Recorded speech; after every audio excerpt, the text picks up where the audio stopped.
you. Honorable representatives of the U.S. Congress and staff members, ladies and gentlemen, I feel truly honored and privileged by this opportunity to address the prominent representatives of U.S. Congress at the very heart and soul of the American nation. This major cradle of democracy and human rights has always been and continues to be an inspiration for those who strive for democratic governance, rule of law, equality, and better future for generations. I would like to thank Representatives Anna Eshoo and Jackie Spears for hosting this amicable reception at the U.S. Capitol. I always admired your fearless struggle for women's equality and rights. You symbolize the kind of strong and determined women that today's world desperately needs. Both of you have been longtime friends of Armenia, and the Armenian people and I would like to take this opportunity to express sincere gratitude for your commitment in promoting U.S. assistance to Armenia's democracy, civil society, Armenian genocide recognition, self-determination of Artsakh, and stronger U.S.-Armenian ties. It goes without saying that we also highly value the work of Congressional Caucus on Armenian issues for its indispensable contribution to the friendship between our nations. Your work is of foremost importance for us, especially today, when our country is undergoing fundamental democratic changes after the Velvet Revolution. Those changes have best shown the maturity of our society, its ability to resist malicious processes undermining our future and the future of democracy. Today, our country has a democratically elected parliament and government which is committed to comprehensive reforms. In achieving these goals, Armenia relies on the support and assistance of our friends. Therefore, the continuous cooperation and assistance of the Congressional Caucus on Armenian issue, as well as all other friends of Armenia, are of crucial importance. Ladies and gentlemen, the above mentioned is indeed the job of our government and politicians, and I wish them every success on this responsible path. However, as the spouse of the Prime Minister, I do not want to stand by and follow. Rather, I want to share the government's burden. This was the reason I initiated several projects. One of them is my STEP Charitable Foundation. By joining forces with donors and partners, the foundation strives to build a healthy, resilient, and inclusive society in all respects where no one will be left behind. To accomplish this mission, my STEP Foundation serves as a bridge between those having brilliant ideas and those willing to provide funds for the implementation of educational, environmental, poverty reduction, and other projects in the pipeline of the foundation.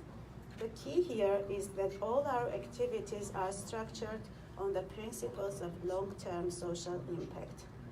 I also preside over the board of City of Smile Foundation, which has our children's well-being at the core of its activity. It was created to support children and youngsters who struggle against oncological and hematological diseases. With a period of several times after its establishment, the foundation has helped 120 people to receive free treatment. More children would live a happy childhood if they had more support and backing from caring people.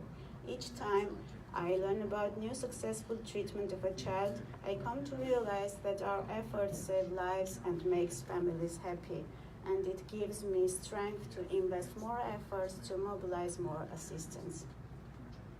And dear friends, it is well known that for realization of all our dreams and wishes, the main prerequisite is the lasting peace between peoples, nations, and also peace of minds.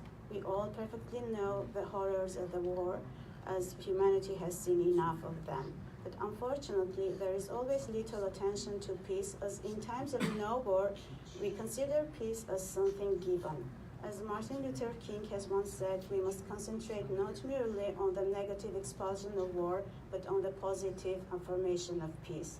Bearing this in mind, I have initiated the Women for Peace campaign that aims to bring together women from all the sides of the Nagorno-Karabakh conflict to reject the war and to unite their efforts to save lives from all the sides.